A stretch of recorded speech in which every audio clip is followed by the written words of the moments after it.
Good morning students. अब हम next topic जो स्टार्ट करेंगे that is classification of SQL statements. देखिए माई एसक्यूएल जो है वो एक आरडीबीएमएस होता है।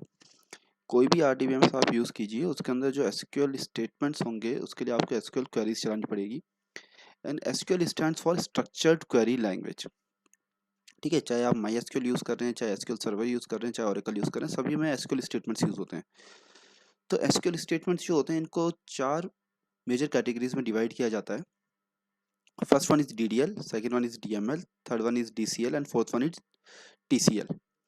देखिए DDL stands for Data Definition Language, DML stands for Data Manipulation Language, TCL stands for Transaction Control Language and DCL stands for Data Control Language. DDL, DML and TCL ये तो हमारे 12th के course में, DCL हमारे course में नहीं दिया, but एक इंट्रोडक्टरी पार्ट यहाँ पे मैं इंक्लूड करूँगा।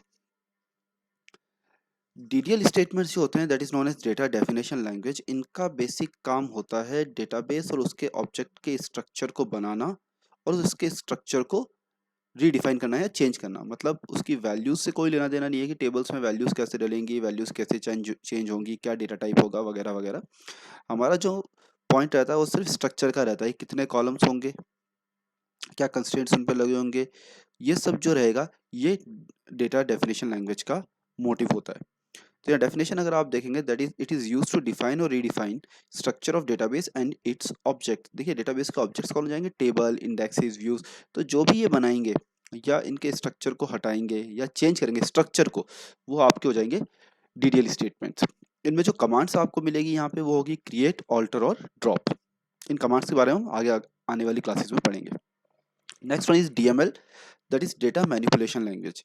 डीएमएल जो स्टेटमेंट्स होते हैं इनका काम होता है टेबल के अंदर की वैल्यूज को चेंज करना, ना कि स्ट्रक्चर को चेंज करना। वैल्यूज गलत डल गई है, वैल्यूज डिलीट करनी है, वैल्यूज को चेंज करना है, ये सब काम किसका होगा, डीएमएल का।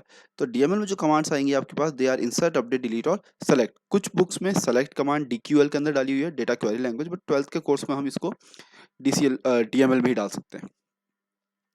Then we have TCL, that is transaction control language. देखिए ट्रांजैक्शन कंट्रोल लैंग्वेज जो है वो आपके ट्रांजैक्शंस को मैनेज करने के लिए काम में आती है।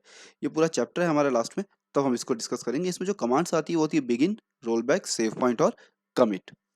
Next we have DCL, data control language. ये 12th के कोर्स में नहीं है, बट बेसिकली होता क्या है, ये काम में आती है जब यूजर को हम कुछ प्रिविलेज देते हैं या उससे प्रिविलेज वापस लेने होते हैं। मान लीजिए DBA ने डेटाबेस बनाया, DBA stands for database administrator, जिसने डेटाबेस बनाया, जिसके सारे राइट्स उसी के पास हैं। वो यूजर को कुछ प्रिविलेज देता है, कुछ काम करने की परमिशंस देता है और वो कभी परमिशन वापस लेना चाहता है। तो ये जो परमिशन देना और परमिशन वापस लेने की जो कमांड्स हैं they are grant and revoke, ये आपके डेटा कंट्रोल लैंग्वेज के अंदर आती है। थियोरेटिकली अगर आपको कुछ देखना है तो आप मेरे ब्लॉग पे जाके देख सकते हैं, ipguruisk.blogspot.com, नीचे लिखा हुआ है। Thank you.